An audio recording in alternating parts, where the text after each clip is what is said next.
Hello everybody. Welcome back to the channel where we talk about stuff. Don't forget to subscribe, as I keep seeing on my analytics that a large amount of people, around 60 to 70% of people who watch my videos are not subscribed. Anywho, as we get to the rumblings of the Bitcoin cryptocurrency bull market, a common question, and this one has actually expanded even further because of recent events. The idea is for crypto, and I mean this is also usually roughly the same thing for other assets. If I'm getting into investing, how much of something should I have? That is to say, investors who invest in real estate typically don't have just one place, they'll have several. You've seen the YouTube videos, I have 87,000 apartments, like that kind of thing. Same exact thing with stocks. The idea is you get one, you get two, you kind of keep buying, and eventually your wealth continues to grow. However, for crypto, it is quite different, simply because it is a brand new asset class. Yeah, I don't know who forgot that. Bitcoin has roughly been around for only around 15 years. And many of the other altcoins have been around for like 7 years, 4 years, 3 years, 2 years. So when we look towards the future for where all of this could go, people tend to use a lot of charts, which is good because we don't have a lot of data to actually go on. You can go on like 150 years of like stock market data, but you can't really go on like 15 years of data without like really having to dig deep into it. I don't know what this is, but I'm digging deep into the actual data. One of the, now stay with me because it's going to get a little bit intense and I apologize in advance. One of the ideas for Bitcoin for a while to be in the 1% of Bitcoin holders is that you would need 0.28%. This is a number given to us like 6-7 years ago, and it is widely believed that that number has actually gone down as we continue to see a lot more rich people and whales buying up egregious amount of Bitcoin all the time. If you haven't been following the channel, that's basically been the trend over the course of the last 2 years. Rich people have money. They buy Bitcoin. Bitcoin price go up. They get richer.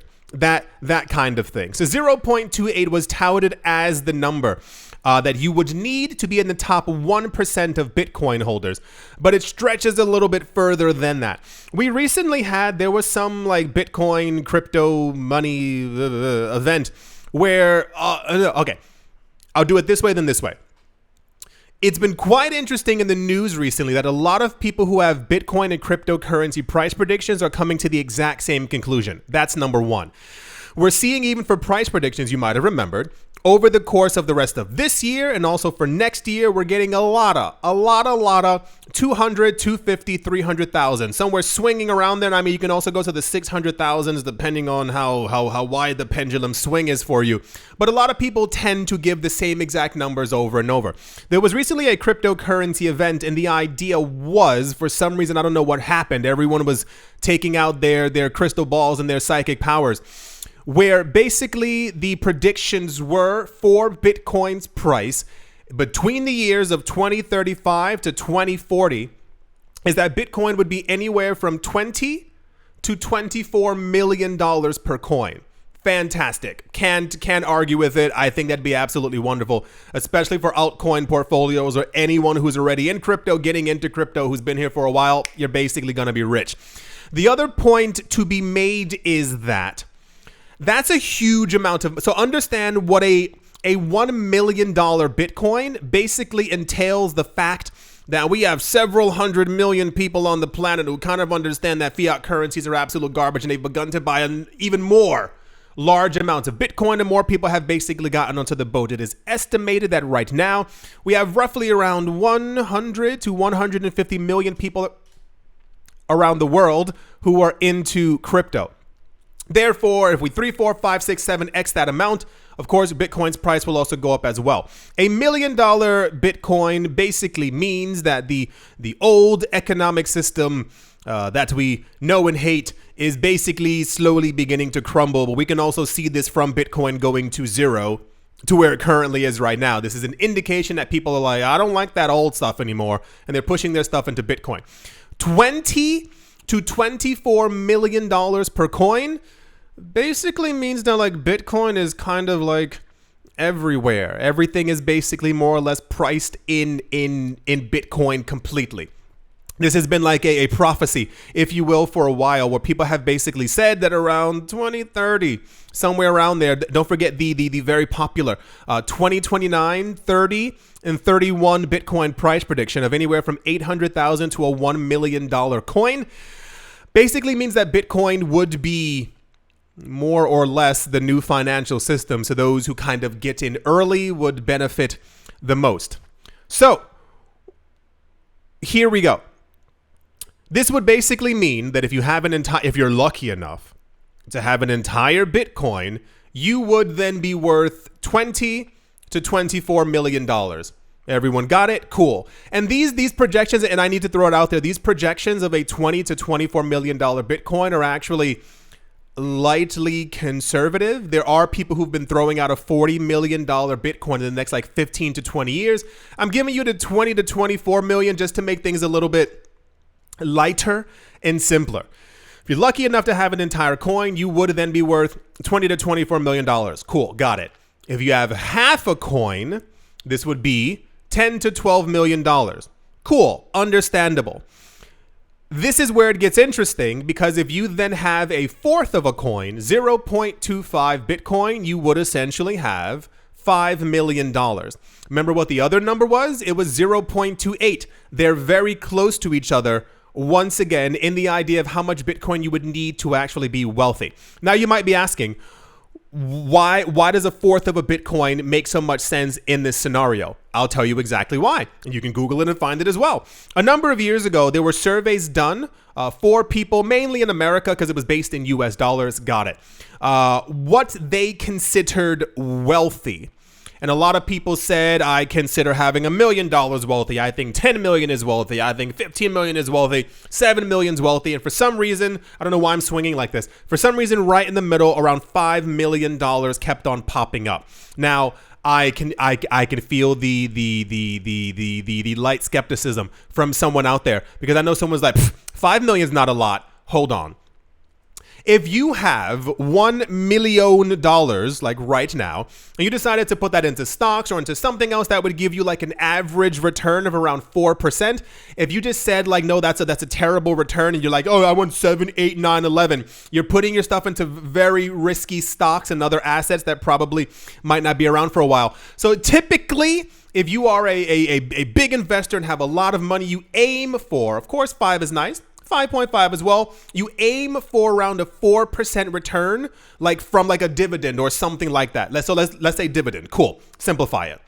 $1 million with a 4% dividend at the end of the year is getting you $40,000 from that 1 million.